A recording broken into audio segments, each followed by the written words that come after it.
Good evening. I'm Roger Sutherland. This is the Guitar Gear Locker, and I have Rich Clark with me again this week as our co-host, filling in for Alex, who's with Immolation in Brazil, as we all know. I've seen a couple of their recordings of their performances. They look like they're having a great time. Some of his postings looks like they're having a blast down there. So Yeah, good times. And I definitely. appreciate you being back with me this week. Yeah, thanks for having me back. And wait, tell Alex I said thanks as well when you get a Oh chance. yeah, and I'm sure we'll talk again when he gets back. And I think they finish up Sunday, and I guess he's back Monday or Tuesday. And usually he'll like regather himself for a couple days, and then we'll talk after that. Yeah, So next week's kind of up in the air. Hell, it could be you and I again. We never know. sounds good. Permanent fill-in, right? Yeah, So then you can take my place. So anyway, so we talked about kind of hitting the ground and talking about some trends with guitar. And so when I say that, just to kind of clarify it, I don't necessarily mean like these are new things. I just things that I see, both in social media and coming through here and in my shop and things like that. You know what? Let me back up for a second because I think without kind of acknowledging like we had two gigantic losses in the music world. First, Sly Stone, Sly and the Family Stone. We lost him this week. So like two icons, and then Brian Wilson. Man, I don't know how, but I got Brian Wilson in my I don't know if you're old enough, but so if you grew up in my generation, like you had a cool aunt or uncle that listened to Sly and the Family Stone, and that kind of funk that was happening back there in the 70s and probably late 70s, early 80s. And then Brian Wilson, like my parents listened to a lot of oldies and beach music and all that kind of stuff. But I think he was bigger than that. Like I saw James Hetfield talking about him, and he said he was like one of the greatest songwriters in history. And I didn't realize it, but then so I guess like reading a couple articles, then your feed kind of goes to that, and I was looking at different songs that he had done and things that he accomplishments he made, and there were things that I didn't understand, like how complex some of the stuff, because you think it's just like surfing stuff, surfing music, and girls on the beach kind of stuff, but they were talking about good vibrations, and I think it went through 14 key changes in one song. So like it was just all over the place, but well put together. And they were God Only Knows is one of the songs they were talking about. And man, there were so many big stars, just like big rock and roll stars, just saying that was the best song ever written by any artist, any songwriter. So yeah, big loss. I jumped right into what we wanted to talk about, and I forget to kind of mention those because those are two gigantic losses. And I guess some of the point of that is like we got to catch these performers while they're still with us, because some of them are getting up there. He was 82, though, and at the end he didn't have. Well, I think he had a lot of issues, mental issues and things like that through his life. Maybe earlier on drug-induced mental issues, but he struggled a lot. So, and I don't think things were awesome for Sly Stone at the end either. So two big losses in the music world. Wanted to acknowledge those before we get into the new trends with music gear. And I think I just, man, without even thinking, I'm like, bam, bam, bam, like listing things off. And like I said, they're not old, but things that I've noticed is like we talk about Fishman a lot, like Fishman over EMGs. It seems like Fishman is the new thing, which is curious to me because just being somebody that just kind of pays attention to what's going on and what people say, and just, the guy that says, "Huh," that kind of a person is like I hear, and I love Fishmans, but sometimes people say, "Well, I like Fishmans because they sound like a PAF." So then I say, "Well, then why don't they get a PAF?" right. So, yeah. So that's the, let me throw trouble up here. Cody's with us. Fishman's the way to go.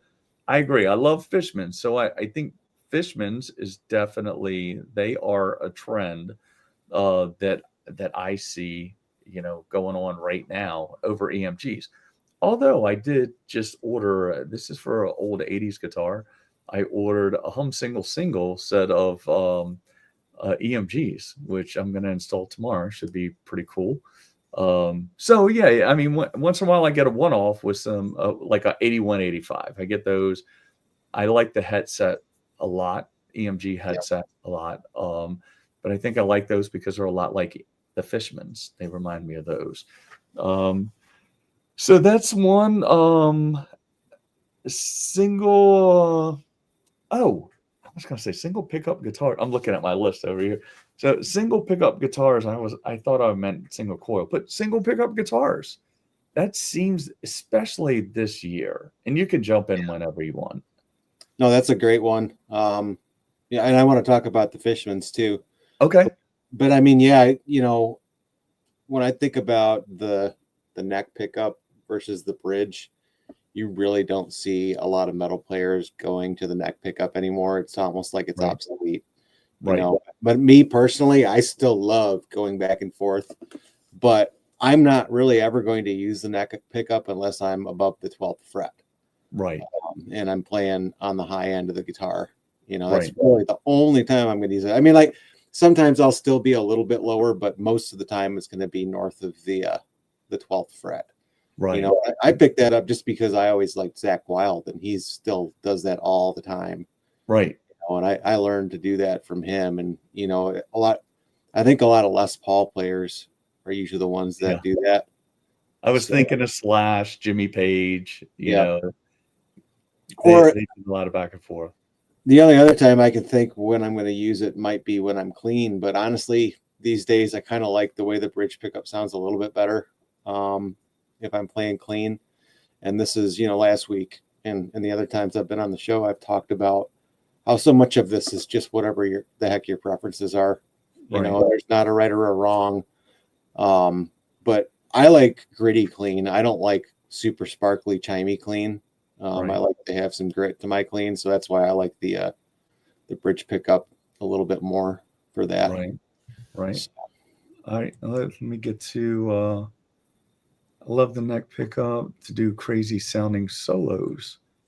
We have Ian. Thanks for joining us, man. It's always a pleasure having you. I love doing that with Les Pauls with a less hot pickup. True. Yeah. I love. I have on our first album, I was super into low output pickups, and I pretty much tracked everything with Les Pauls. And I was using Bare Knuckle has a pickup called the Mule, and it's just like ridiculously low output 50s style pickup. And I was like, I'm going to do that, and I'm going to get my gain from the amp mainly, and it's gnarly. I think I might go back to that at some point, Yeah. So, well, and so and I know we down the road, we want to talk about, string tension, string gauge and all that kind of stuff. And I'm glad Ian's here. I hope he hangs out a while because I want to pick his brain also. But with the single pickup guitar especially in the metal genre of music, I wonder if that isn't an advantage to not have the neck pickup. And this has been a new thing with me. I used to think it was kind of hocus pocus, but now I don't.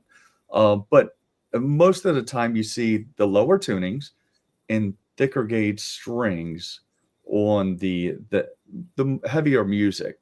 So I wonder if people are deleting that neck pickup, for one, because they don't use it, and for two, for tuning purposes. Because we've talked about the pull of the magnets on that front pickup, if you will, the neck pickup on the string, where it doesn't have as much tension on it. So I wonder if that's, there's a correlation between that, like the string gauge, the tuning, the down tuning, and single coil. I'm not single coil. I keep saying single coil, single pickup, the one bridge pickup.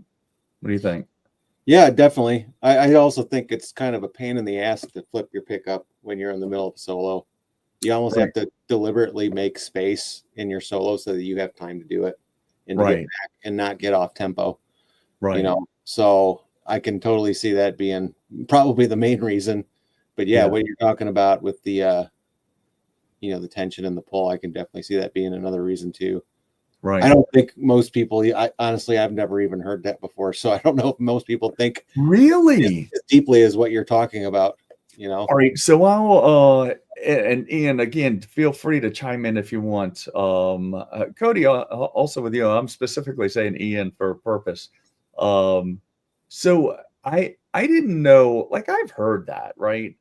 But I really never paid much attention to it. And I don't think it's that big of a deal if you're using 9s or 10s. But when you jump up and start using 13s and things like that, and especially in C tuning, I had one problematic guitar that I couldn't get to stay in tune. It would just kind of wobble back and forth. It would go sharp, it would go flat, and you could just see it on the tuner back and forth. And kind of chased it around a little bit because, again, I've heard that a lot, seen it a couple of times. I was like, yeah, that was a one-off, and that's more guitar voodoo kind of stuff. But sure enough, I lowered it, and I mean, you could. I mean, you can't see them pulling on the strings, but you could see it in the tuner as soon as I kind of released that magnetic tension, if you will, the pull on it from in the neck position.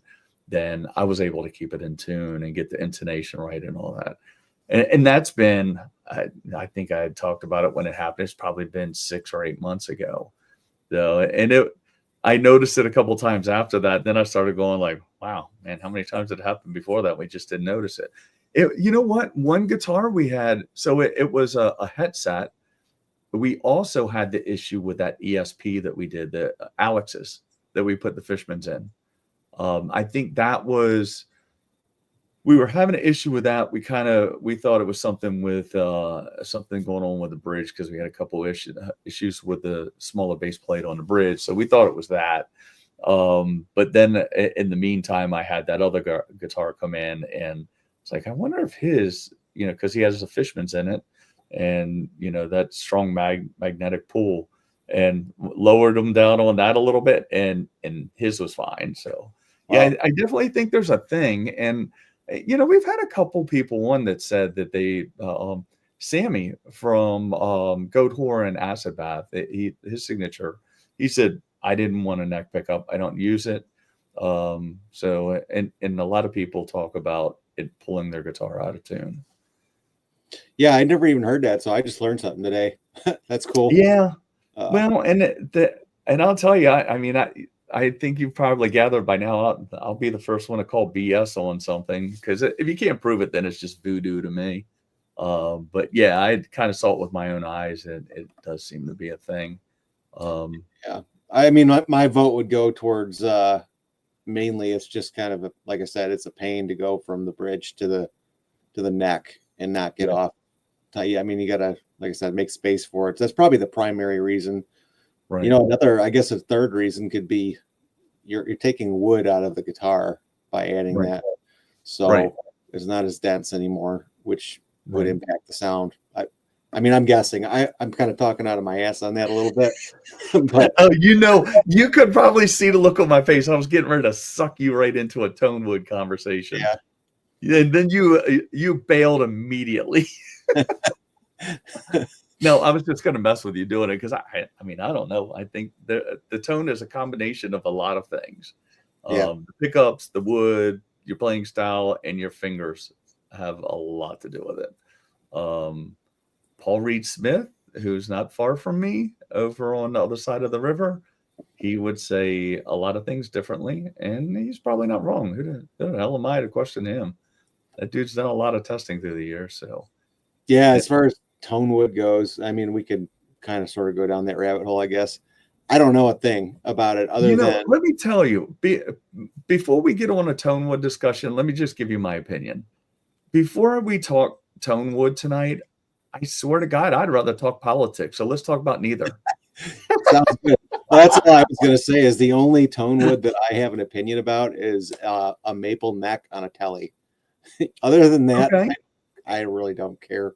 So what's the, go ahead. What is with that? Well, I just like the snappiness and the brightness that you get from it, Okay. So yeah. And then it's also kind of a hassle because it changes to the environment. I've noticed quite a bit. Right. It seems like so.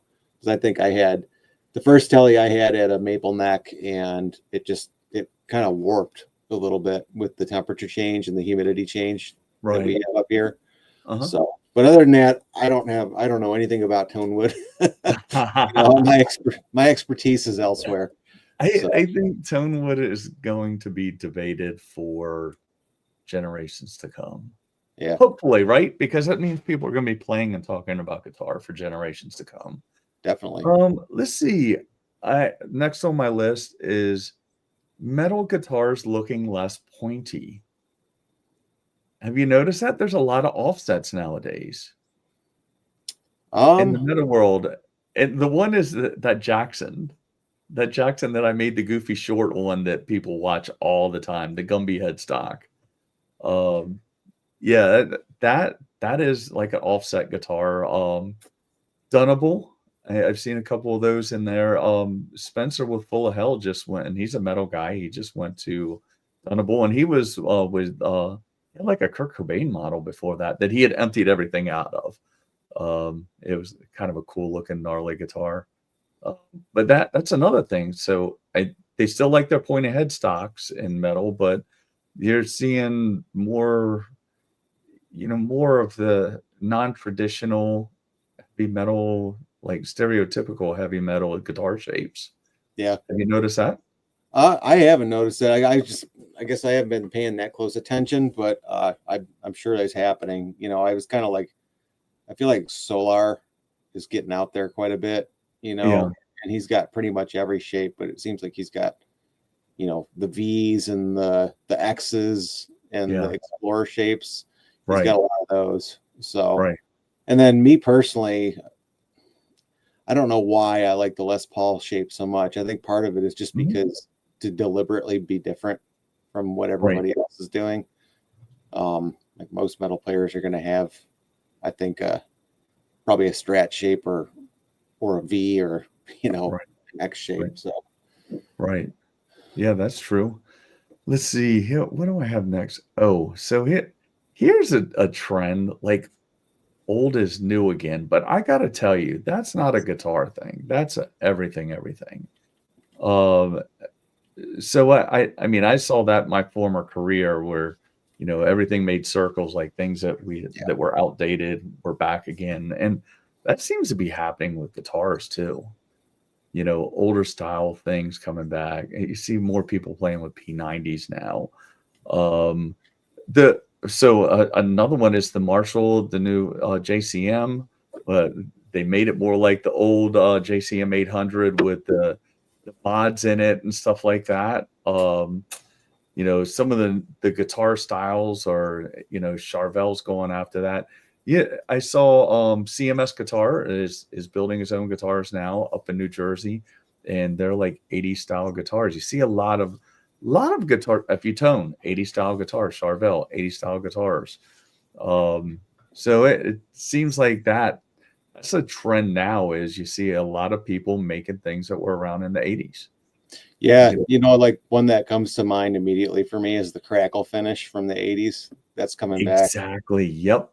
And I said that to somebody the other day when I was talking about these topics. The crackle finish, BC Rich. You see a lot of kids playing with BC Riches, things like that. This is one we've talked about a bit. This is in your wheelhouse, amp modeling. Yeah, that definitely seems. I know. And again, these aren't new things. These are just things that we're seeing like coming more to the forefront, I think. Yeah, I mean, the amp modelers are getting huge right now, and I mean, I don't see it changing, but you also, I mean, like the amp companies are also pushing out a ton of stuff. Like Mesa has pushed out, since the Gibson acquired them, the amount of stuff that they've done, like with the Mark II C Plus reissue and then the dual rectifier reissue, which I really wonder what happened there. Like I gotta feel like, did they really like all of a sudden get all the components that they needed to go back to that era, or is it like they were pretty much there with what they had anyway and they just kind of like, I don't know, use the power of marketing Right. to Right. put that stuff back out to the industry. Uh-huh. Because I mean, like YouTube has created such a demand for those old vintage amplifiers. Yeah. Like especially the old school rectifier, and I Right. I don't have one of the new ones or one of the actual 90s dual rectifiers to like do a comparison against what you can get right now, just to Uh-huh. see how much different it actually is. But I don't know, man. Like I can't imagine it being so different that I would want to spend $3,500 on another dual Yeah. rectifier. Yeah. So Well, and Ian, I saw I'll get to your comment in a second. So here some advice, and maybe Ian can chime in on this also. So I have some, and again, this is like old is new kind of thing, and amps is the same way. Like, you know, some people don't want to play solid state anymore. They're kind of switching over to young guys. Like, I want a tube amp, but I've also had a couple that come in here and they specifically say, I'm looking to get a Marshall. But getting a Marshall, and you two are going to know more about this. You know where I am. I'm more into guitars and stuff. But just simply saying, I'm going to get a Marshall, that isn't necessarily what they're looking to get. They're talking about a specific, like all Marshalls aren't a JCM 800 or a modded 800 or whatever. Um, just because you go out there and get a gigantic Marshall head and a 412 cabinet. Maybe that's so. What is y'all's advice on that? I would say, what style of music are you trying to play? Are you trying to play heavy metal where you need a high gain amp? Or are you trying to play classic rock? Or Right. are you trying to play like jazz where you just need a clean amp? And ask yourself that question first, and then go from there. Right. And then start to research the different amp offerings that they have and figure out which one is going to work. And then most of the time you're going to be able to find a music store that's got probably what you want or close to it, and make sure you try the dang thing before you actually buy it. Right. But I guess to my point, like just going out and buying a Marshall isn't the answer, right? Just looking for any person out on, Facebook Marketplace or Craigslist with a Marshall that's selling a Marshall amp. That's not, like, do your homework and make sure it is the tone and the amp that you're looking for. Yeah, definitely. I mean, Right. I've made that mistake plenty of times. I bought Right. one and didn't end up liking it. So Yeah, and I said that specifically because I did have, I said this earlier, but I had a younger person that was in here earlier, and he said, I just want a Marshall amp, and I said, do your homework and make sure you get the correct Marshall amp, because and I think he was dealing with somebody online and they were trying to sell it, and he told me what it was. I forget, it's been a while ago now, about a month. Anything past an hour is out of my brain, unfortunately. So I trauma block a lot of stuff is what I call it. So yeah, I told him, I said, hey, make sure the guy's selling you what you're looking for. Like, it sounds like he might be just trying to unload a Marshall amp on somebody that may not know exactly what know what they're looking for or know what they're getting. Let me get Ian's comment. A lot of guys, himself included, who don't use the neck pickup look like the slot blank for aesthetic reasons. Yeah, it does give it a really clean look there, right? But that's back on a single pickup. yeah. I mean, I don't know. I don't have any guitars with just one. I don't know if I have actually had them, but I still do dig using the neck pickup quite a bit, especially I got one guitar. You can see it behind me. Uh-huh. That's my Gibson BFG, and that one's got a P90 in it. And I just think the P90 is so cool. Oh yeah. So yeah.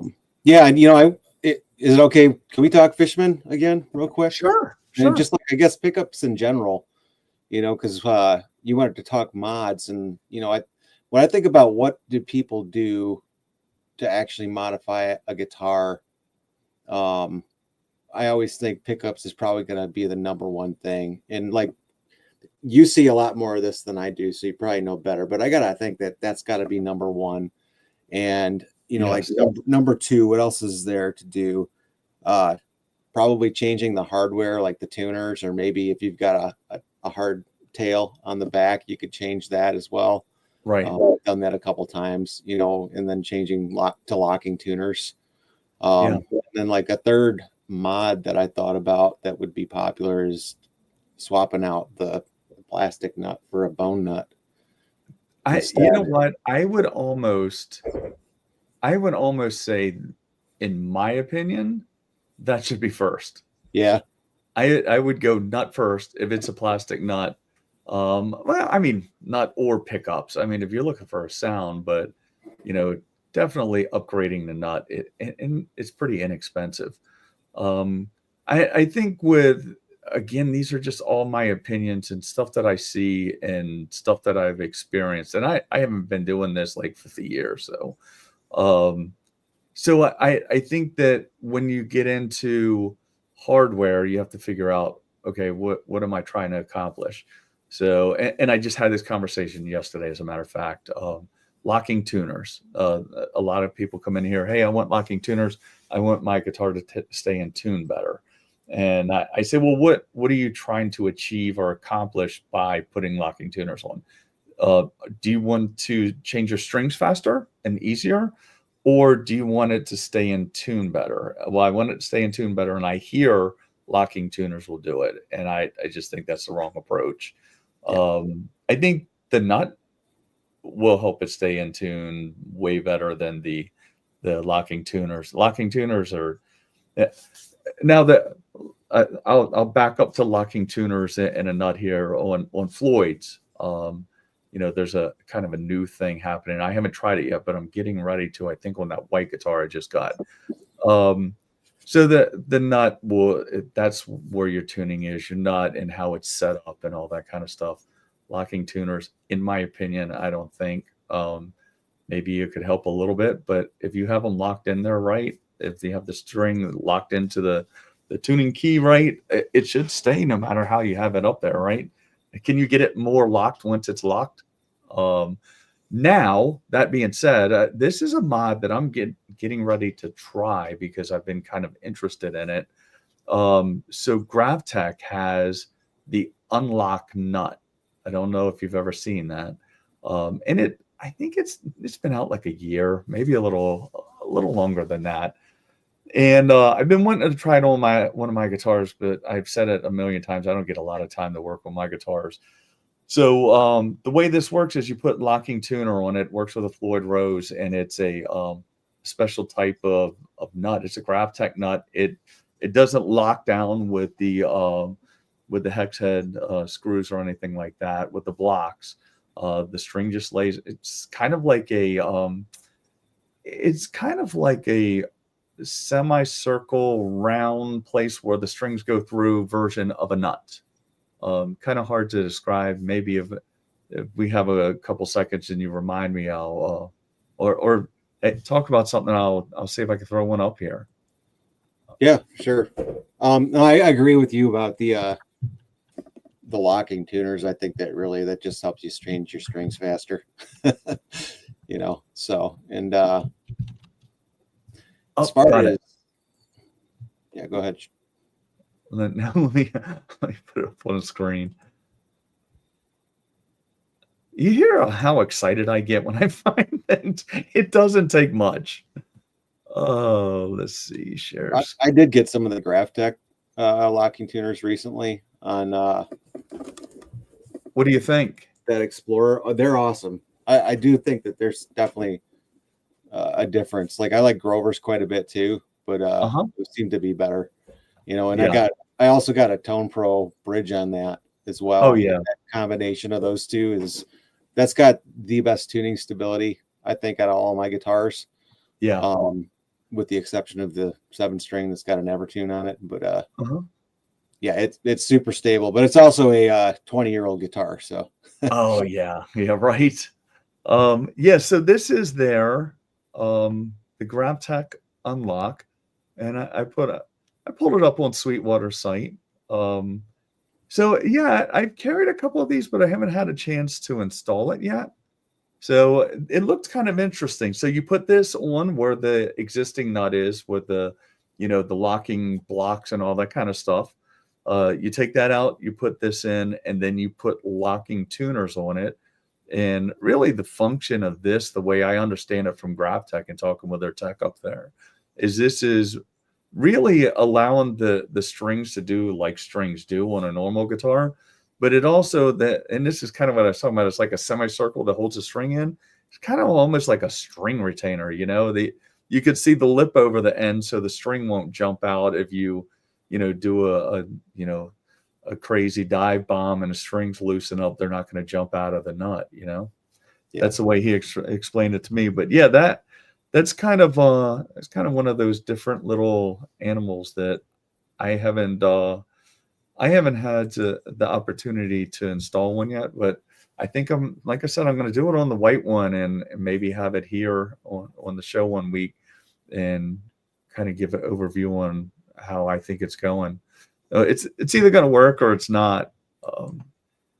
Ian said, when I was a kid, every artist I loved was playing a Marshall.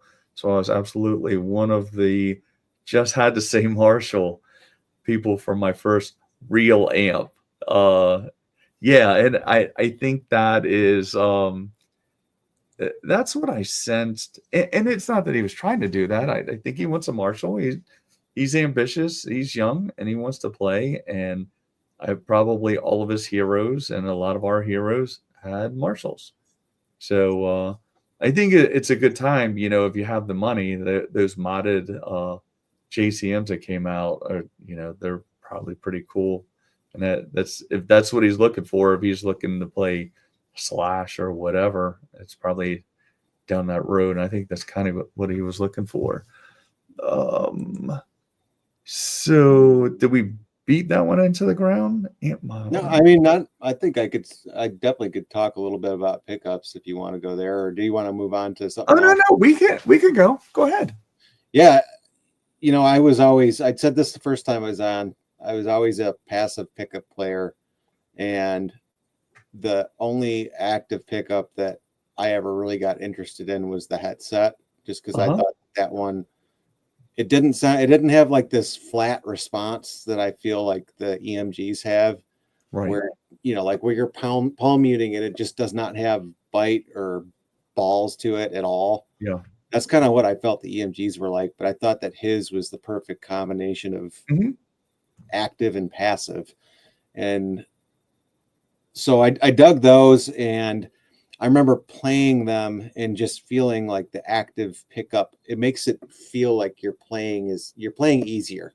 It's a little bit more effortless, especially on rhythms, than it is with a passive pickup. I think with the passive pickup, the voicing and the quality of what you're hearing is definitely this nice, gritty, beefy, bitey tone, which is what I love about, metal rhythm guitar is gritty tone. So that's why I would go more towards passive pickups. But then like I said, I realized how it felt easier to play. And like, you got to categorize your playing into like sound and feel, and find a balance between both of those. So then I decided I'm going to try the Fishmans, and those are so unique. And last week when we were talking about pedals and how the way a lot of these companies, it seems like a trend that's happening right now is they are packing so much into their platforms. And that's what the Fishman does, to be able to go like split coil and also to get a active and a passive voice on this, all this stuff just packed into this pickup. It's incredible. You get a lot for the price. So, I think the Fishmans are definitely going to gain this huge market share and continue to do so going forward. Well, and they're doing it. So I think, it's weird because when you say Fishman, and I know this from my personal experience, my first dealing with Fishman was with Alex when I first met him. When I thought of Fishman, I always thought of, the electronics in an acoustic guitar. That's kind of the mindset I was in. And I think that's what some people are in. And then there's another mindset now that, oh, well, if you're getting Fishman's, you're trying to go for a Slipknot sound or a heavy metal sound or a death metal sound or whatever. And there are other, they have a Telecaster set that is phenomenal.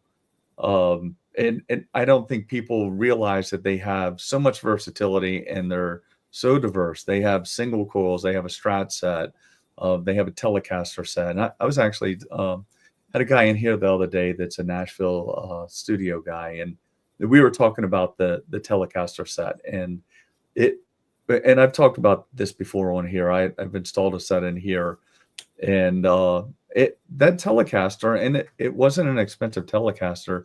It sounded like two completely different guitars with the two voicings on that.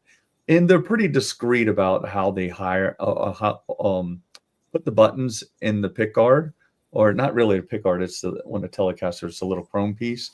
So it's kind of hidden in there and it's flush mounted. So there's a button there, but you can't see it unless you're really looking at it.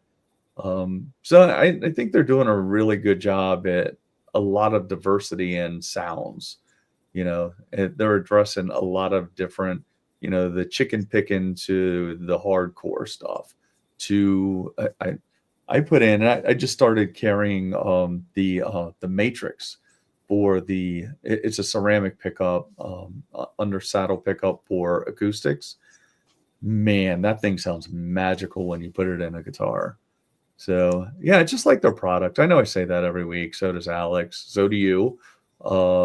They're just a good company, good people to deal with, and good products. Yeah, I still like passive pickups a lot, but the thing I guess I like a lot about the Fishman, which I think really sets them apart, is that it plays and feels like an active pickup, but you get all of the desirable tonal characters of a passive pickup too. Right. Like I'm sure anybody that watches or sees it, if you've got experience with the EMGs, that flat EQ response when you're playing rhythms, that's what I just don't like about EMGs. Right. With the exception of the headset. I hate that. I mean, I know EMGs have been around for a long time, and a lot of people love them. I think with me, they're just very cliche, is what I say. They're ice picky, they're cliche. And I think that, I know they have a lot of, except for the headset. I like the headset a lot. I think they did a good job with that. The rest just sound like they've sounded since they've been sounding. Yeah. Now, if you want to get nerdy on the pickup side, I could definitely do that. So I did, this was years ago. I was working with a guy in Virginia Beach. This is during COVID. And he asked me if I wanted to wind a set of single coil. So that was my first set. That kind of got me in the rabbit hole with overwinding single coils and, going to, I like that. I say this all the time. I like the 64 spec on single coil Strats, but then I like going down rabbit holes with people. And I've been called by people, it's crazy, all over the United States. And the one that I think the funniest one is a guy out of Buffalo, New York. He called me, he said, I want this specific resistance, this specific wire, all this kind of stuff. And it's just a traditional PAF, but he was very particular about the resistance range that he wanted. Can you wind that? And I said, sure. And, I'm a pretty real guy. I'm like, hey, I just want you to know, like, I'm not, Lindy Freyland's right down the road in Richmond. Maybe you could call him. Like, he's a professional pickup guy. I just do it because I like winding. You can't, if you're me, you can't make money winding pickups. You just do it because you have fun doing it. So he goes, I don't know, man. There's something about a dude in his basement winding pickups like they used to. Like, I just like that vibe. And he got him. I got him where he wanted him, and it's what he was looking for, and he loved them. But I have one guy. He's local here. He was chasing the Brown sound, and he had read in one of the many articles that Eddie Van Halen had a pickup that he had done winding on, and he got it to 10K resistance and all this, and it takes a lot of wire with that type of wire, the plain enamel wire. 42 AWG, if anybody's looking with the Alnico 2, it takes a lot of wire, and you have to get it on there exactly right so it doesn't fall off the bobbin, if you will. And I think we got pretty damn close to, because he has fractal with the Eddie Van, or with the eruption patch in it, and with that pickup, and it was in a Eddie Van Halen guitar, it was pretty damn close. But I mean, people chasing Slash's sound, and they want, black and tan to look like a specific. So it's kind of fun to do that kind of stuff. But I think the favorite ones, we're talking passive now.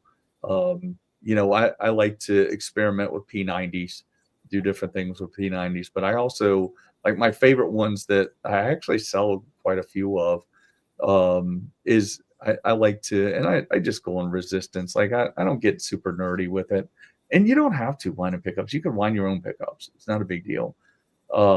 It's hard to hold the wire without breaking it or without bird nesting it. Like you hold it too loose, it'll make a bird's nest, and if you hold it too tight, you got to snap it.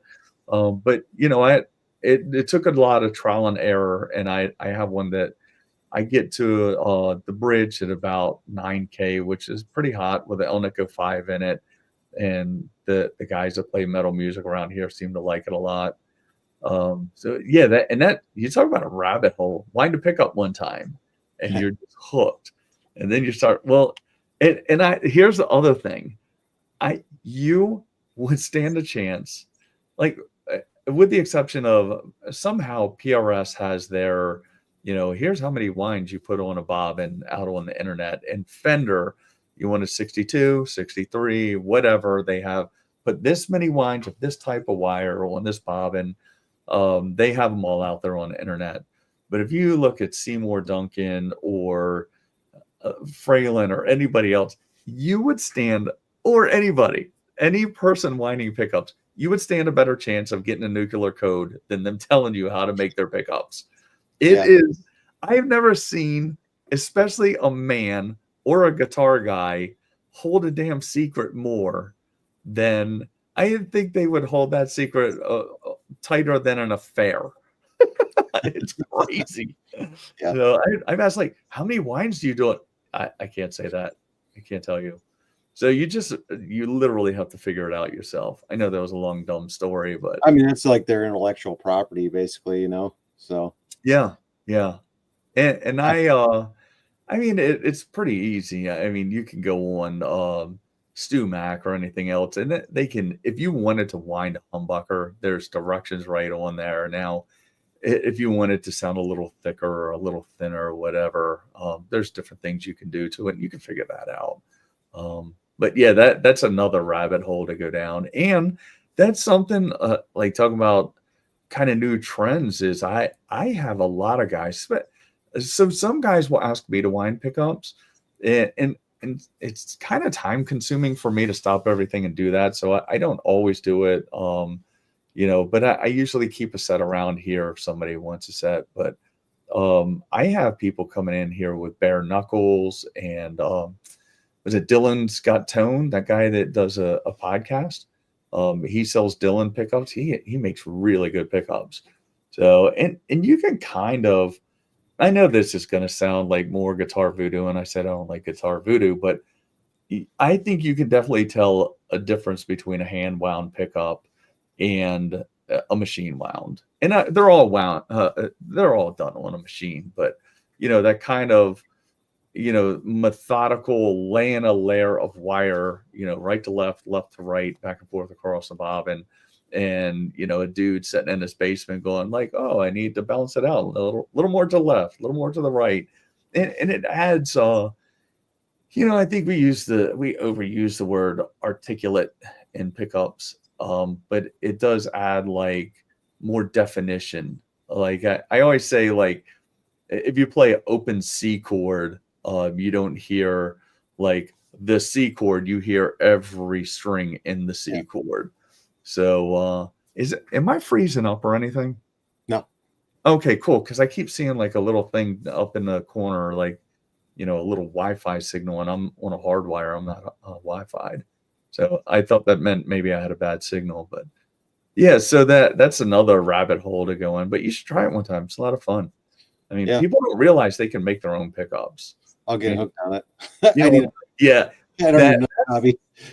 that's a bad thing, man. Some of these things, like sometimes I get so into wrenching and making mods that you almost find yourself doing that more than you're playing, and I do that a lot.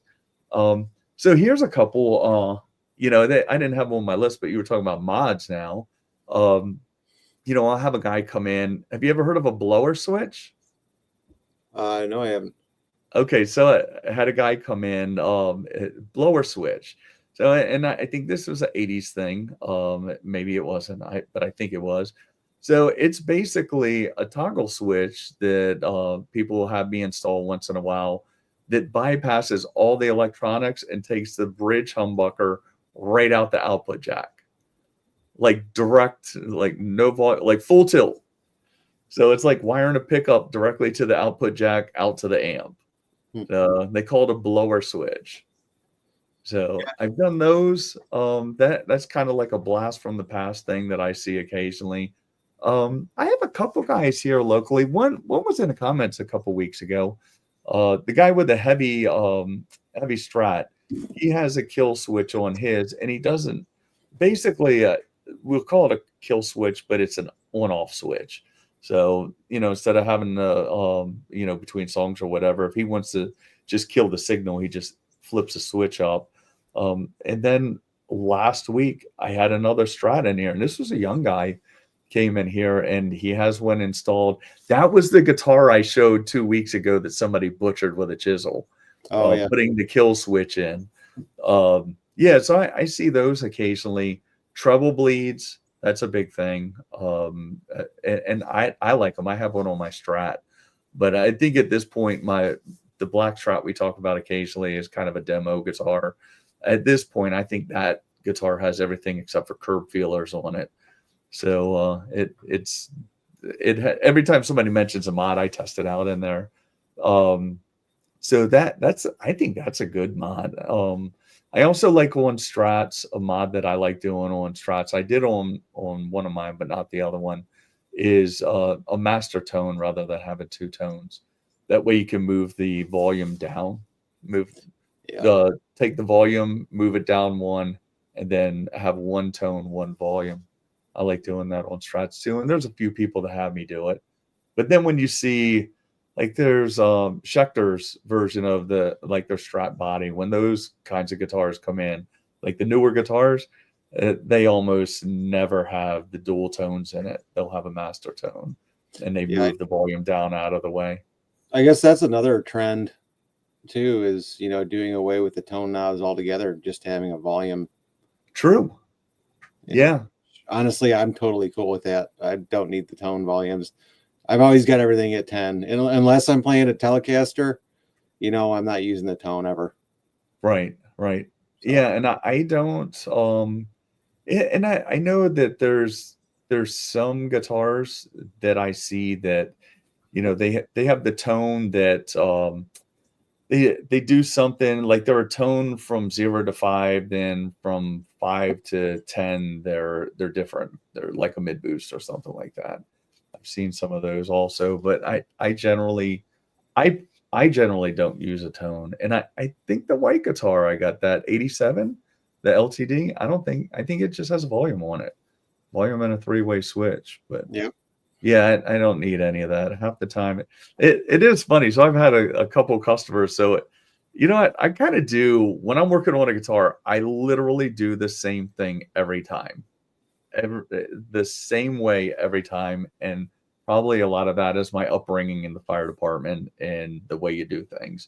So when they would, and a few people mentioned this, they said, "Wow, do you ever play on the bridge?" And I said, "What are you talking about?" And they said, well, "Every time I pick up my guitar, this switch is in the neck position."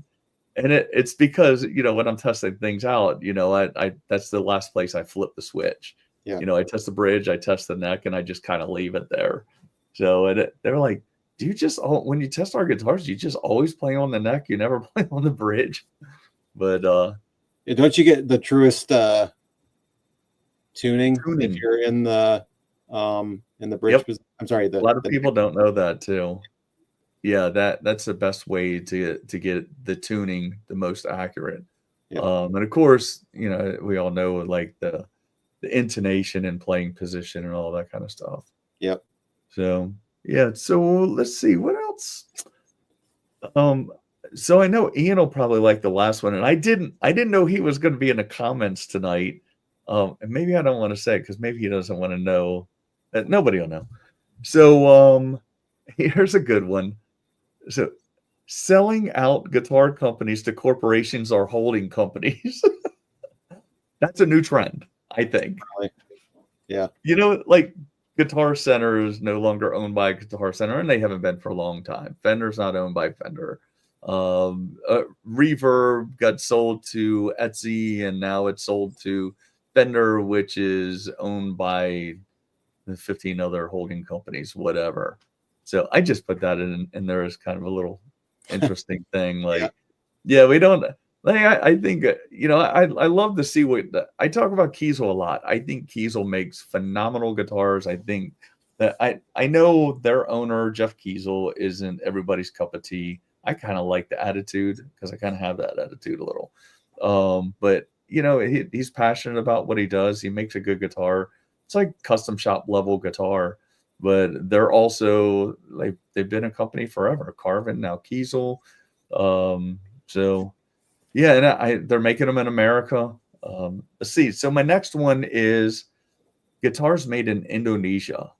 Seems to be like the one I just bought, Indonesia. I think the one that Alex just got was Indonesia. So we kind of saw everything go China, then Korea. Now it seems like a lot of what I see is coming from Indonesia. Here we go. So, and I know you want to talk about strings later. A trend I see is like lower tunings. And again, this isn't new. This is just, I see more of it now. Lower tunings, thicker strings. Like tune it down to A, tune it down to F sharp minor, or, baritones. I should have put baritones. I see a lot more baritones and lower tunings, thicker strings.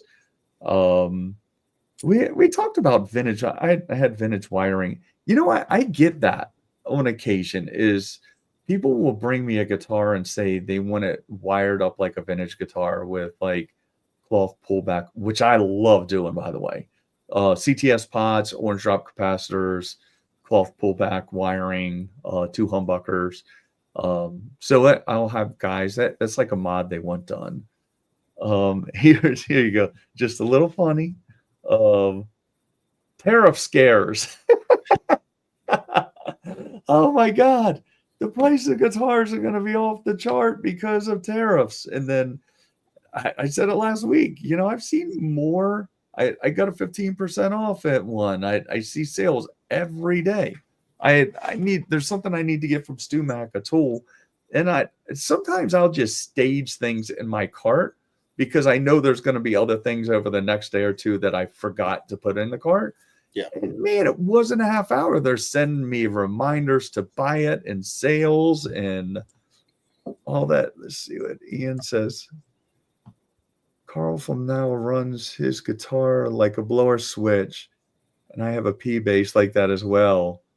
All go, no slow. I love that. Yeah, definitely. All right, so the last one I had, these are just, and if you have current trends you see, this is a trend. Sweetwater. No, and I had that on my list before I saw anything. That I made this list earlier today.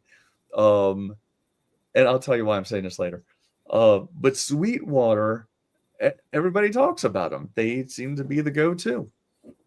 Yeah, I feel like they like completely took over. I feel like it's been a while now too. Yeah. And it's just they've got great customer service. Everybody's happy with them. If you have a problem with your order, they'll make it right. Right. You know, and I mentioned the EMGs that I just ordered, and I got those from Sweetwater. I think on, is it Monday or last Monday? Every week seems to run together, but I ordered them, and I have a salesman from there, a great guy, and he immediately called me back and he said, "Hey, though unfortunately EMG isn't shipping those things out until the 27th. Is that okay?" I said, "Well, I guess it has to be." Like, what am I gonna say? No, do it now. But I got them today. Oh, So, wow. and I mean, that's way ahead of schedule. Yeah. So there you go. So yeah, they're great. I like dealing with them. No fuss, no muss. They're always very professional, very helpful. I can't say that I always get the same level. I like dealing with mom and pops too, if I can. But you can't always do that. And sometimes I have to tell you, and I've said this on here before. Sometimes I repeat myself, but we have new viewers every week too. Um, there's sometimes if you're a small business like me, I don't have time to sit and research every little thing and go through the parts list. If I call my salesman and say, "Hey, here's what I'm trying to get," he can advise me on it. He can help me. They're very helpful. They're very knowledgeable. If they don't know the answer, they usually have somebody standing around them or in a close proximity that can get the answer for me. So, yeah, so I actually did have them. I made this list earlier today, and I had Sweetwater as like a new trend in my book because I hear it all the time. Everybody sings their praises. Yeah, and the So, other thing I would say about Sweetwater is that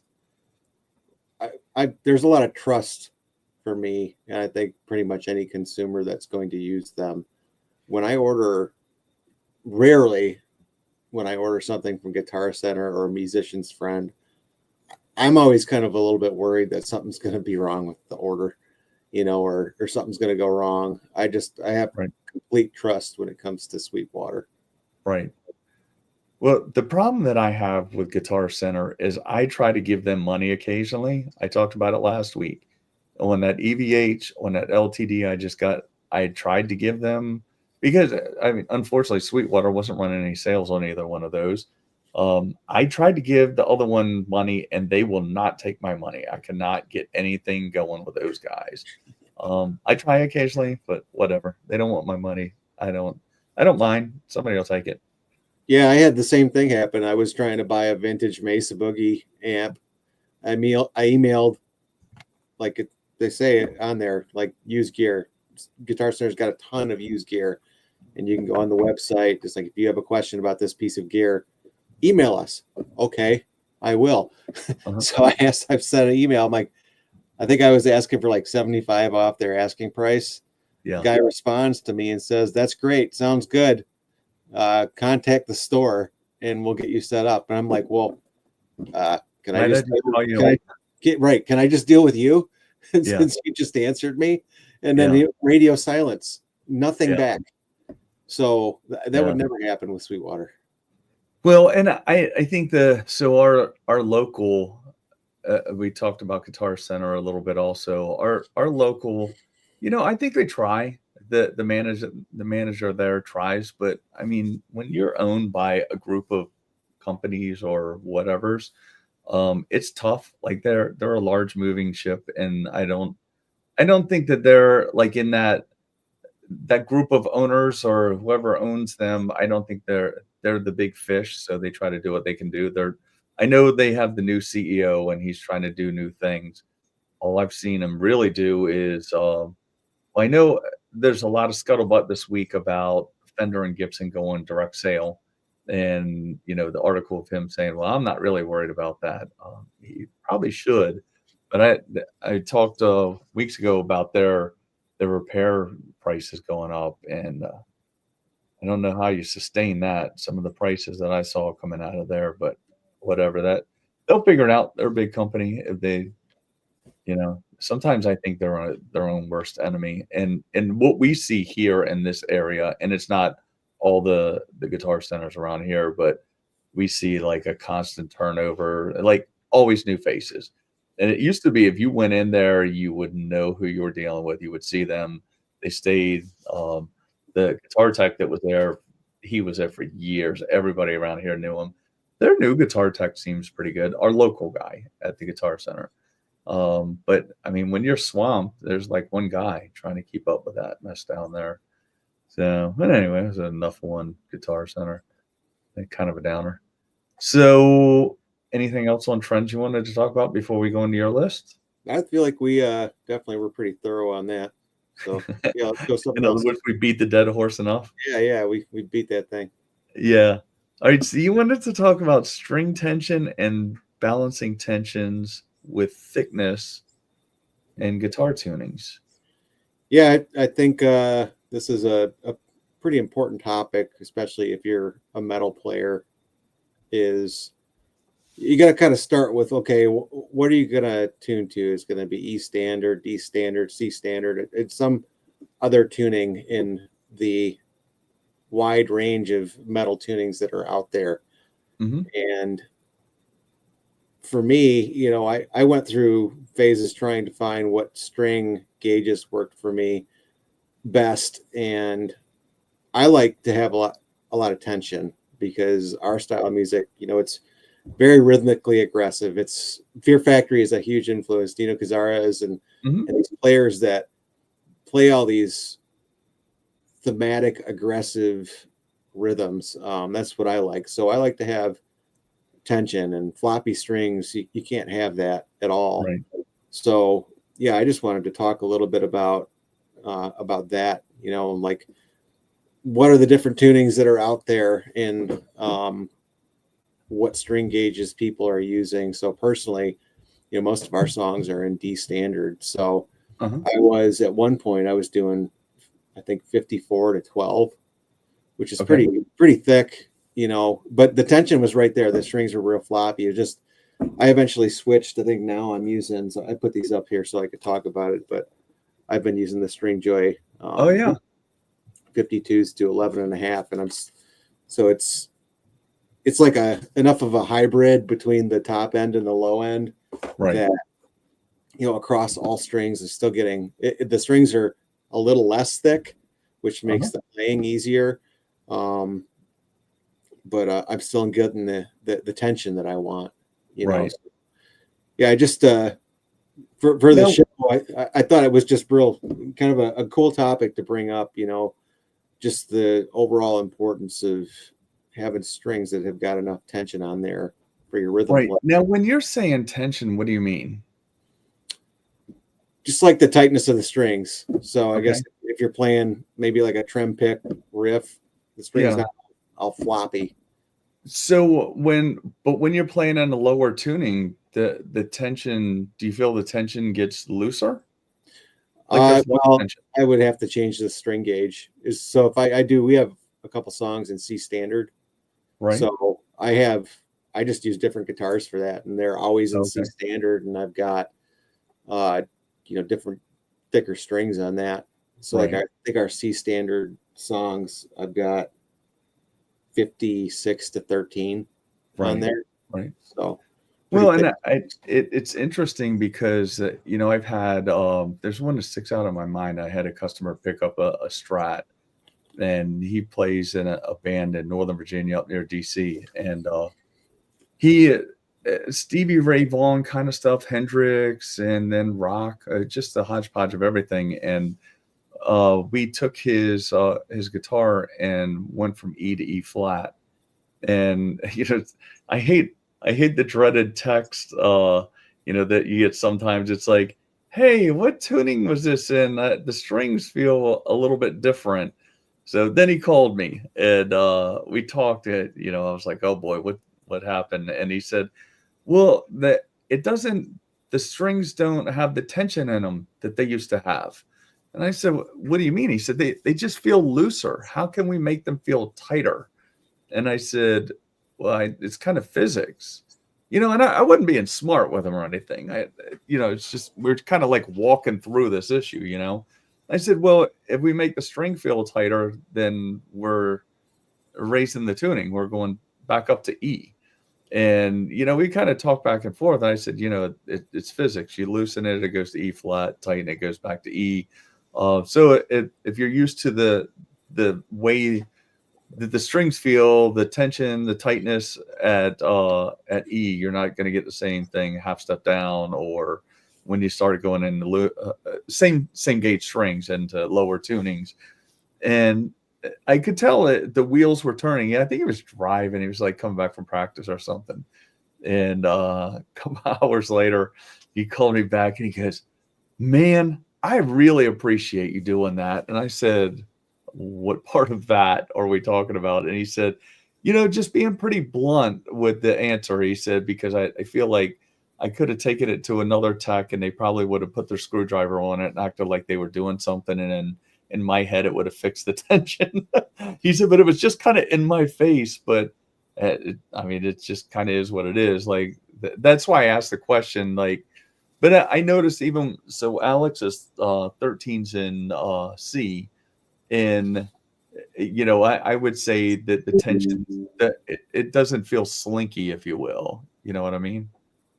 So yeah, and I think going from E to E flat a half step, you might be okay with having the same strings on there, but I mean, you're going to notice a difference with a half step. So the message here from my perspective is, to the show and anyone listening, is just if you're going to pick a different tuning other than E standard, or it doesn't, I should say it like this: whatever tuning you're in, pick a string gauge that accommodates that. You don't have to have something super thick for E standard, but as you go down, match the thickness of your strings to the tuning that you're in, Right. so that you have enough tension there. The string shouldn't be floppy. It's just not, it's going to be a lot harder to play. It's not going to sound great, and it's not going to feel great as you play either. Right. So, I don't know. In my playing career, I've spent a ton of time on trying to balance that, Right. to have the tension that I want, and to make sure that the strings are thick enough, but not too thick, because you'll tire your right hand out mostly, Right. If they're too thick. Well, so what about the balancing of the strings? Because I noticed you have string joys. Do you request the certain gauges? Because No, I don't do the what custom they're known thing. for is balancing the tension of their strings.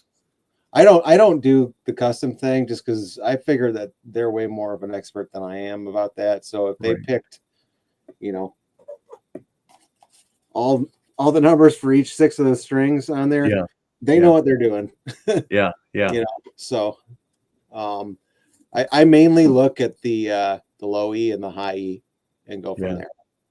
And then I'll order one set, put them on there, play them for a while, decide if I like them, and if I do, I'll buy some more.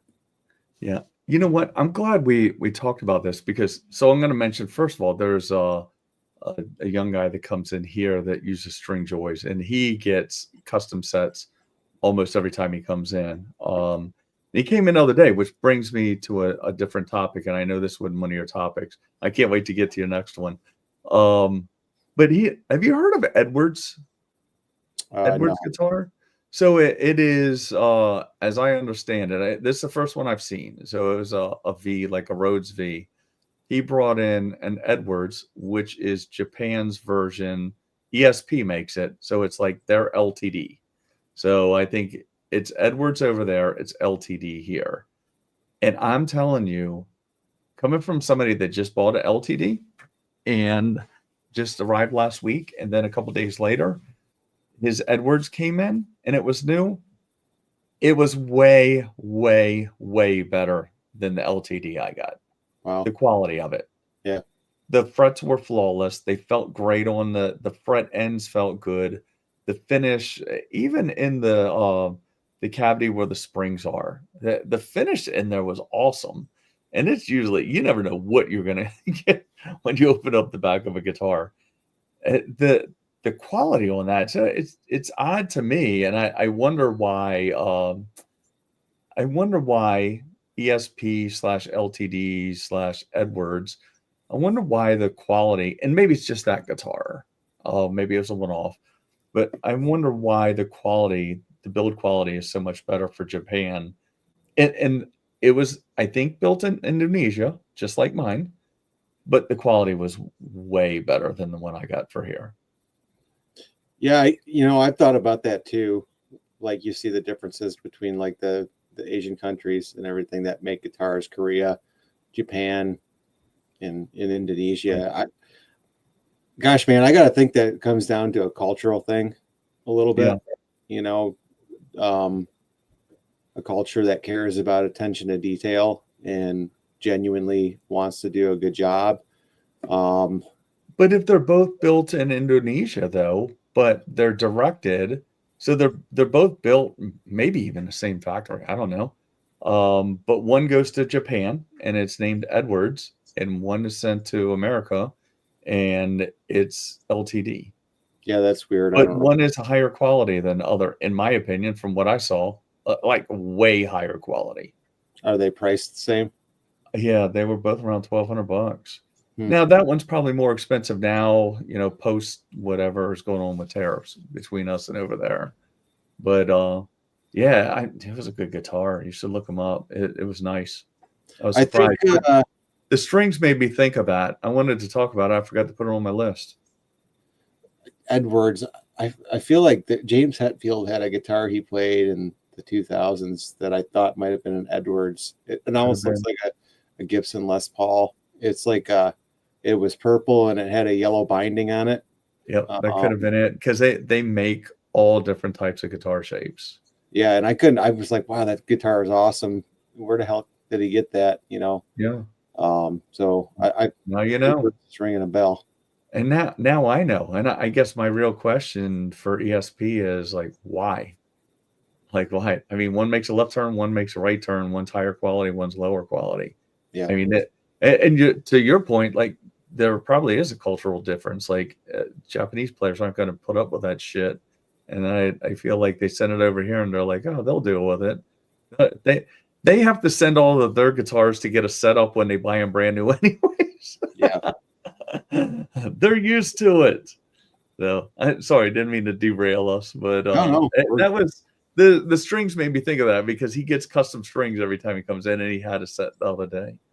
So you wanted to talk about guitar picks? Yeah. I only laugh because to me, I can't land anywhere. I think I finally, after all these years, like in the past 2 years, I decided on what I think my favorite is for, playing metal. And I got these out in front of me so I could easily talk about them. So I'll show you my top 3 for metal. Okay. Let me start with number 1, but just the normal Dunlop Jazz 3 pickup. Yep. And it's got the grip on there. And so let me talk about why I like this so much. I mean, it's a tiny pick. And I don't know. I think it's a 1.5. Okay. And for some reason, the smaller pick, I gained speed, I felt like. So I liked that quite a bit. And then when we were practicing and when we were playing live, if I didn't have that grip on there, that I would get so sweaty that it would move out of my fingers. So I needed to have something on there. And I like the grip pattern on here. I think it's good. It's not too much, because I've had other picks with the grip on there, and you can't move it. You have to be able to at least move a little bit. Yeah. And I couldn't move with them. So yeah, that's my number 1. It's the Dunlop Jazz 3. It's pretty cheap, and it's definitely my favorite. My number 2, and I got these. We actually got, this is the only endorsement I've ever gotten, but we got endorsed by Intune Guitar Picks, and they made these for us, and these are based on the Jazz 3. So these are super nice. These are really thick picks. I think they're 2s. So I like them a lot. The only reason I stopped using them all the time is because they would just slip out of my hand or move. They would stay in my hand, but they would move too much to where I wasn't hitting the strings the right way. Right. My number 3 is this Ernie Ball Prodigy, and it's like super sharp on the end and pointy. So it's perfect for metal rhythms and leads. And I've got this one. This is a 2mm, and then I've also got a smaller version of it in here as well. They're just really expensive. They're like $15 for 6 picks. Oh yeah. So that's a lot of money. And then lastly, I just wanted to do the one that I use for playing acoustic. It's the I was going to ask. yeah, just Dunlop. I think these are 0.6.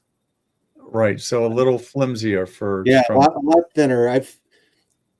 When I play solo acoustic a lot live, and it's usually like 3-hour sets, you know, and I'm playing like pretty percussive rhythms just to kind of like keep a nice upbeat tempo going and get people into it. So if you use thick guitar picks on acoustic guitars, you will break strings like crazy. So you know, the only reason I know that is because I've done it.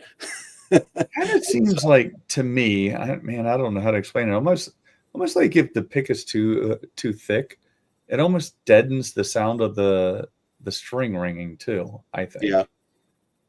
Yep. It's a little scientific. That's just me.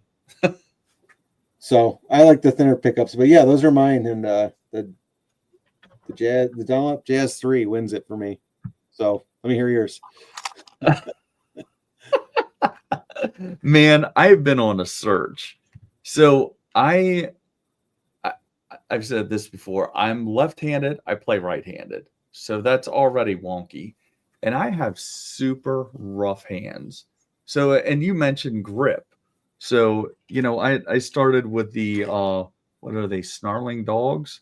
And I think I have, man, it just runs the gamut. Snarling dogs look like, now I can't get it out of the case. They just have like sandpaper in the top of it. Snarling dog. That right there. It's kind of a larger pick. It's the larger size. And you can't see it, but it kind of has, like, it's thinner. I like these for playing acoustic. These are a little bit thinner. You can get them thicker. But this is where I started on my journey of, you know, the pick on an acoustic flying in the hole or flying across the room or whatever, turning around in my fingers because I just couldn't hold on to it because I don't lay bricks, but I have bricklayer hands. But I recently tried, and they kept popping up on my social media. Is it Guinness saddle? Have you seen those? No. Okay, don't waste your money. These are the most odd. So they kind of fit your finger decently, but they feel like they're too long. And you can't see it on the camera. This one I even modified a little bit because they're just too long. I think I have another one. Yeah, that. So don't waste your money on those. I've tried these. This is all just, and I'll tell you where I land. I've tried these in all different sizes with the hole in the middle. They're kind of form fitted to your finger. These are uncomfortable, too large, and they have different sizes. You're talking about expensive picks. Gravity. Have you tried those before? No, I don't think I have. I haven't tried those. I like the feel of these. I like the size. You can also get them in the jazz size, like the Dunlop Jazz. I like the sound of them, but these are smooth. And you know, you can't hang on to these at all if you have rough hands.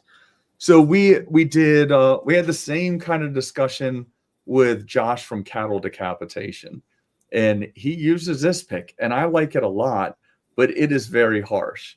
So the Dava picks, have you ever seen those? Yeah, I've seen those. So this has the nickel tip on it. Have you ever seen those? No. They're pretty unforgiving if you were to swipe it down the side of your guitar, like it's metal. Yeah. But they sound good. They feel good, and they're easy to hang on to. They have a lot of grip. I know it's hard to see it. There you go, right there. That's a good place.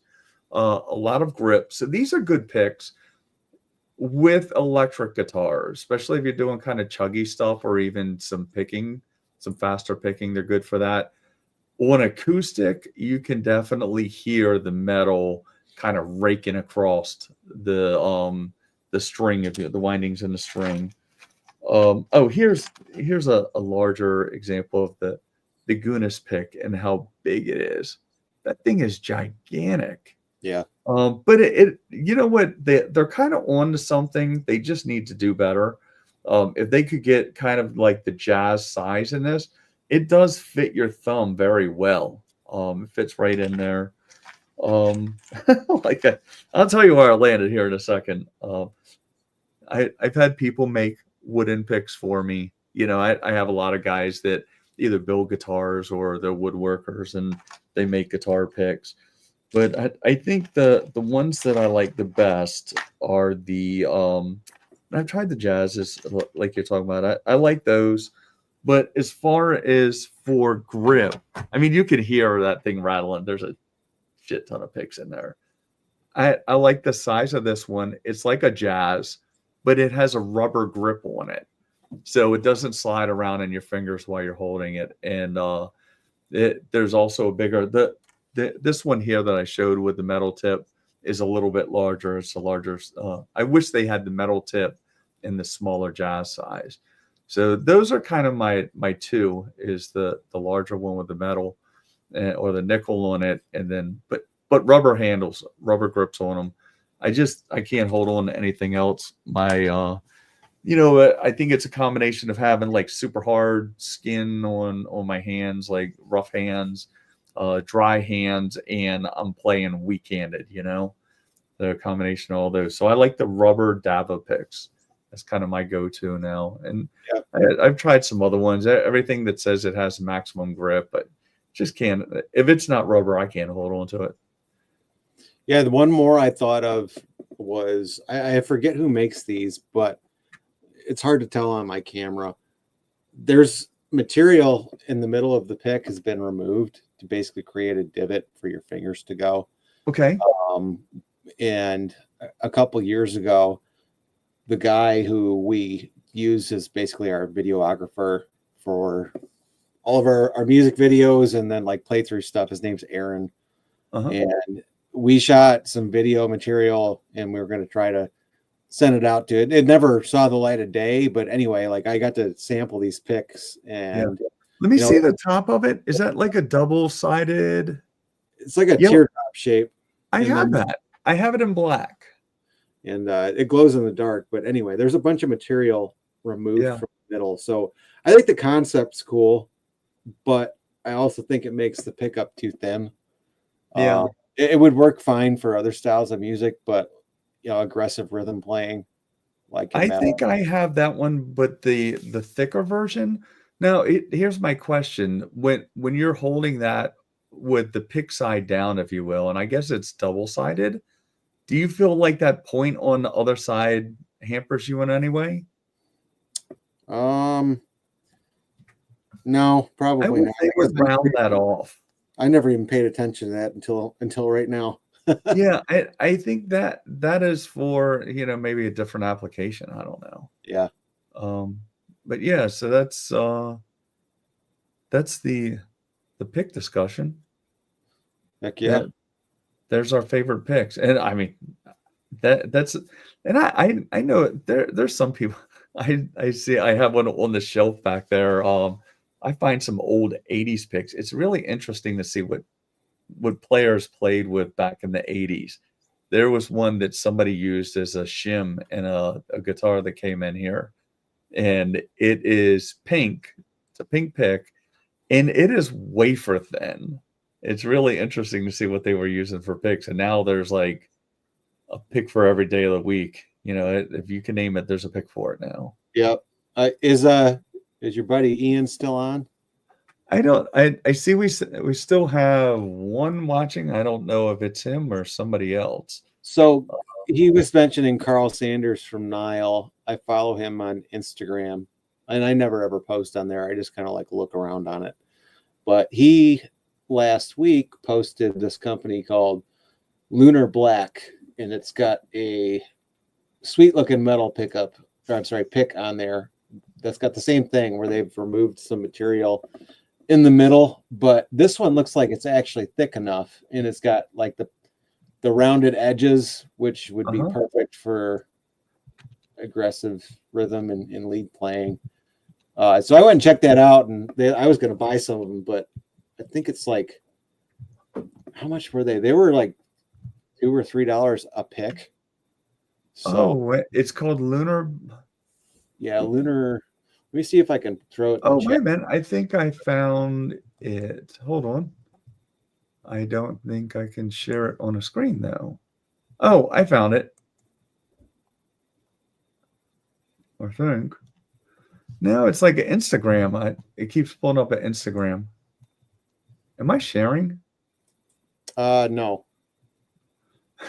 It says stop sharing. I got the link here, so I'm gonna post it. Can I comment on here? I don't know if I can. Join the chat. Can you share your screen? Will it allow you? Hold on. I think. All right, I have it. I can share this screen. Stand by. I never know what people can do in this. Actually, I can. Let me stop screen. Yeah, I just found it, but it's like an Instagram, but not a big deal. If you go to Lunar Black Pics on Instagram, at the very top, yep, you found it. There you go. Is that it? Yep. Yeah, what do you think? I think it looks awesome. I think I talked myself out of it. Let me see how much they are per pick. Oh, it's $5 for one pick. That's I have to tell you. So let me look up. I mentioned gravity picks. I tell you what, gravity picks are so expensive that you buy those individually and they're in a display case. Yeah. They are. Let me see. That's their website. Yeah, I mean, like that's a great, awesome concept. That's literally probably everything I would want in a pick, except for the price. Yeah, and it's funny. You'll probably have us both ordering them tomorrow, right? Yep. Here's one gravity. The classic Mini 2, $8 for one pick. The ones that you just showed with it's an acoustic attack stealth, $14.99 for a pack of 10. That's not bad. that you were. I mean, that's not horrible. So here's gravity that I was talking about. Here's a pack of 8, $26. That's not too bad, but you typically buy them. I buy them singles, and I have a couple. I play with them occasionally, but like I say, they end up slipping around in my fingers or flying across the room, ended up on the floor. Yep, aggravating me. So what else do you have? I don't know how much more time we have. The only other thing I was thinking, we're at an hour and a half now. So I don't have too much. If y'all have me back, I guess one thought I had was if you guys are up for it, 1 week we just pick an album and I don't know, spend like 10 or 15 minutes talking about everything about it. From the gear, what, the playing to the. That is a good discussion topic for when Alex is here, because that guy's like a music encyclopedia. So that would be an awesome discussion when he's here. I started, it's funny because when I saw that on your list, I was like, man, I don't think I really have one. And then I ended up thinking one later. But I'll save it for one. We definitely have to have that discussion. Yeah, I mean, like if you guys are up to it for it, I would do it. I don't know, regularly. Like just pick a different album every week or every 2 weeks or every month or something like that. Right. And then just dive into it a little bit. I was gonna, if we decided to go into this, I was thinking Master of Puppets. Oh yeah. Yeah. So what new stuff are you listening to now? What am I listening to now? This week I've been like super into Morbid Angel. Really? So, yeah. And I never really, I don't know. I never got into them that much before. And then for whatever reason, I just decided to start listening to them a bunch this week. So I really like the old school 80s and 90s metal, not just that metal, but like, metal in general. Yeah. It's kind of like the origins of it. And don't know, I feel like there's a little bit more heart in it, Yeah. type of thing. Right. So yeah, Right. that's been the main thing. And then just honestly, outlaw country and stuff. You listen to country too? Oh yeah, I love it. I didn't know that. That's when I play solo acoustic. Most of the Yeah. time, it's outlaw country. Well, Like, and I've seen you do that on social media, and I guess I didn't realize you were playing country. yep. No, I love Waylon Jennings. I love Oh, so good country. yep, good stuff. And Yeah. old school Leonard Skinner and Yeah. a bunch of their stuff. Yeah. So Yeah, that's good stuff. what about you? You know what? I've been I can never remember who I listen to. So for if there's any metal people watching at this point, they'll know. So I'm not a metal guy. Everybody's figured that out by now. I'm softcore porn metal, I guess you would say. I'm just like, man, I could listen to anything. You know what? I was talking to somebody yesterday because I saw you wanted to talk about that, and I was like, man, I don't think I really dive into music like some people. And then I started thinking, like, what's wrong with me? Why don't I do that? And why do they do it? And I think, like, for years I was diving into fire origin and things like that. So I think that it's just a different thing that I was into. But you know what, so it's funny, you'll love this. In the gym this week, here's what I've been listening to. I don't know why, but this is the thing I was going to say. People think I'm a sissy, and I am. Who cares? Sleep Token. I don't know why I'm into them. So just a little bit. Maybe it's like wimpy metal. I don't know. I mentioned I Prevail. Among These Ashes is on my playlist. Not making it up. Oh heck yeah, man! What song? Not making it up. I have Goraphobia. I've listened to them a little bit, but then I think as I think this morning I was listening, oddly enough, at the gym. Not that I'm a big gym head, but I try to go every other day. But and that's why I listen. Like if I'm in here wrenching, I'm just listening to background music, not intentionally listening to music. But today, oddly enough, at the gym, I was listening to the Beach Boys, just because it was kind of timely and just kind of like listening to some of their albums and stuff like that. But I could go. I like listening. One of my favorite albums to listen to and it's from back in the day, is like Electric Light Orchestra and Jeff Lynne in particular. I like him a lot. I like ELO. I like old, progressive, yes, and stuff like that.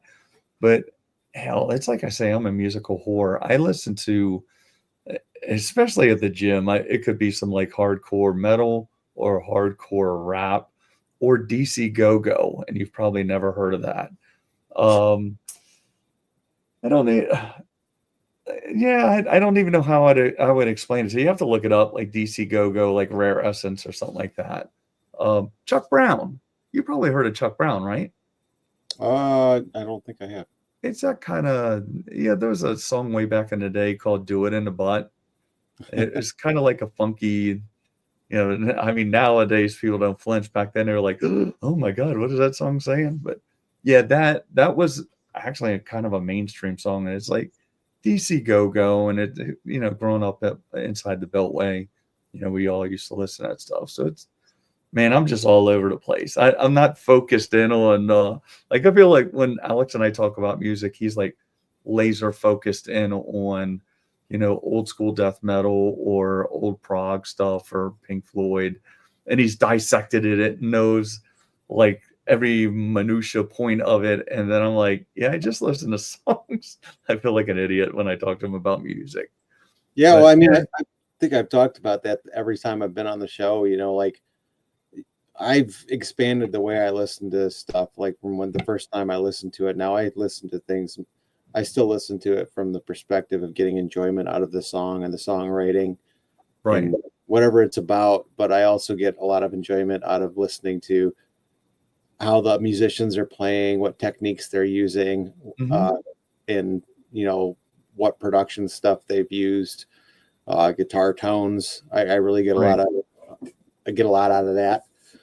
the sound of the drum, especially once I started to learn a lot more about music production. It just enhanced the way I can consume music. Yeah. Exactly. And then, it's summertime. I like to listen to a lot more country, and I love Southern rock. Uh-huh. And, one band that I think is like, they're almost like country metal from the 70s. Do you know the Outlaws? Yeah. Yeah, I like them a lot. Like this guy's shred on guitar. Yeah. And they've got a ton of awesome guitar harmonies too. Yeah. And just really good songs. So those guys are awesome. And that's why I always like Southern rock so much, because it was a little bit of rock and roll, but it was a little bit harder, I think. Yeah. And there was just so much cool guitar stuff going on in those songs, like, Leonard Skinner. And I don't care that they're so popular. I just think their songs are awesome, and the guitar stuff that they had going on, and that was really cool. Absolutely. Yeah. Well, and then we had Molly Hatchet play down here in September, and they're still, I mean, what's left of them is out playing. So that's Southern rock. I don't know if you've heard of them. Yeah. I know that. Yeah, that Molly Hatchet, Leonard Skinner, Allman Brothers. Yeah, all that stuff was good. The other band that I absolutely adore, more of a modern, almost like post-Southern rock, is Blackberry Smoke. Yeah. So my dad goes see them all the time. Yeah. Like we've traveled down to Florida to go see them, but right. That band rules. Yeah, definitely. I mentioned, so it's funny because when you mentioned, like, I like the guitar parts and all that, so I'm still trying to figure out, I mentioned Sleep Token, and the only reason I mentioned is they come on the radio a lot, and I hear them, and, if you hear something that's background music enough, that it gets to be a little catchy and interesting, and then I hear, like, the kids are into it, and they're talking about it, and they're getting really popular, so then I start paying more attention to it and listening to it. And I don't get that heavy guitar vibe from them. I don't even know if it's a full band. I don't know that much about them. I know they all keep their faces covered. But I mean, it's kind of catchy in a wimpy metal kind of way. That's when you were talking about the guitar, I was like, yeah, they definitely don't have that. But sometimes I just listen out of curiosity. Hell, I can listen to Polyphia. And I can't listen to it a lot, but I can appreciate it listening to it. I can do everything in small doses. I can do old country a little bit. Bluegrass. What about bluegrass? Yeah, I love bluegrass. I actually like Chris Stapleton a lot. I think, he's a modern country guy. He got massive, but he had, before he was a solo act, he had a Southern rock band, and then he had a bluegrass band called the Steel Drivers. Oh, yeah. Yeah, I like them a lot, and that's all good stuff. And have you ever heard of the Seldom Scene? No. They're like one of the biggest bluegrass bands from back in the day. Okay. So they're from around this area, at least that I know. I think the banjo player's name was John Starling. The only reason I know that is he was also, when I first moved out from Maryland, he was my ear, nose, and throat doctor. And I kept having what I thought was ear infections. And he was a big bluegrass. I didn't even know. My dad was a bluegrass. He listened to it. He was from the mountains. So I kind of knew about bluegrass and the Seldom Scene and all that. And then I moved down here, and my doctor ends up being this banjo player. So I get what I think is ear infection. About the third time I went to him, he was a crotchety bluegrass guy too. And here's how I found out, because he said, "Stop coming to me. It's not your ear, it's your jaw." I was like, God, what a jerk. Yeah. So, but yeah, he passed away a couple years ago, but he was pretty famous in the bluegrass world. Wow. So, and he was a doctor. He was a local doctor. Yeah, I mean, when you're playing, I think playing acoustics important, because there's nothing to cover up when you screw up, and I'm not saying that. I think mistakes are okay, like you should try to avoid doing them. You should try to mostly have a really good performance, but everybody's going to mess up. I don't care who the heck you are. Yeah. And bluegrass is just, I mean, there's so much going on in that music, and you just got to be an awesome musician, and I've always liked acoustic because of that rawness to it, and I think it makes you a better, well-rounded musician if you can expand your playing into that stuff. So, Right. you know, in our music, I've always built it into our sound a little bit, Right. to add dimensional aspects to it, and then Sure. I pursue acoustic music and originals on my own as well. So, Right. Do you ever have you ever listened to Billy Strings? no, but I've heard a bunch about him. Oh man, look that dude up. Okay. He does a lot. I guess you would call it flat picking. You know, that bluegrass, like really fast picking style that they do in Yeah. bluegrass. Yeah. He's good. That kid's good. Yeah. No, it can keep you interested, that's for sure. If you're into guitar, for sure. You don't have to be a bluegrass guy. You could be a metal guy and appreciate what that kid's Oh doing. yeah, definitely. No. All right, I'm gonna wind it out. I think we're at I keep seeing we keep going up and down on viewers. I think we've covered everything. And again, I appreciate you covering for Alex, and we'll see if he's back next week. So we'll either be on next week or we won't, or you and I will be on, or him and I, or you and him. Somebody will be on, maybe, or not. That's good. Yeah, but thanks again for being on, and thanks everybody for joining us. If you've hung in this long, please hit the wherever it is on your screen, the subscribe button. We appreciate you watching. Have a good evening.